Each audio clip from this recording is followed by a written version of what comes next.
Hi, this is Tammy with the Pimp Your Mat Stretch. So I was asked for some low back stretches, and this is the one that I do. It mainly addresses your psoas, which is also a hip flexor, but it's connected at your low spine. So it's not a pretty one, and I'm not sure how it's going to come out on camera, but it works. So I have a banister rail, so I can use this. You can use a door frame if you angle yourself right, and you could also probably use maybe a piece of furniture, but you got to have something that is grounded and that you can pull against. Again, maybe not want to do outside, but I do it, but it does look a little interesting at times, okay? So I'm going to turn away from you to show it. You want to be in sort of a squat position. Toes are turned down and the knees are wide, and whatever you're holding on to, it's hand over hand, and you round through your back. So for some, you can bring the toes facing forward and really tuck your butt under and just pull and get a stretch. For me, I have to angle and pull one side back, which means I took one hip, butt cheek, and shifted it behind me, and I can instantly feel that stretch through here. And then you'll hang out here for 30 seconds to 90 seconds. Come back to center carefully, and then switch sides. You'll also should feel a stretch up the arm.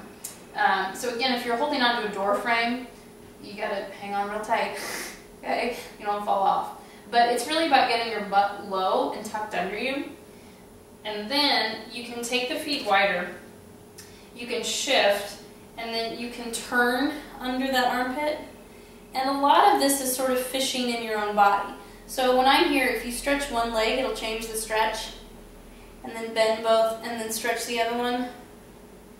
And bend both, and then come back through center slowly. And you do the same thing. You look underneath the armpit, both knees are bent, and you stay here for a little bit. Then you straighten one leg, see if that changes it for you.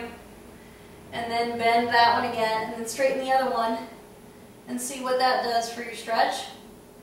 And then bend both, come through center, and roll up through your spine. So it will vary on each person, and this is sort of when I say you have to fish for it.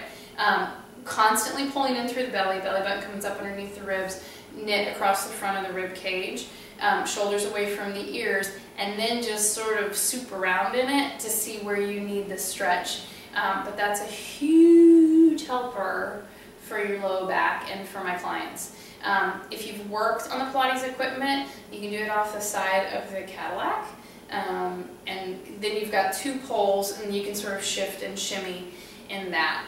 Sometimes solving these things in your body takes a little bit of play on your part, like what works for you, and then you've sort of got a library of your own stuff that when it starts to get funky, that you go back to. So hopefully this helps. It's a Pimp Your Mat Stretch, mostly for your low back. Thanks.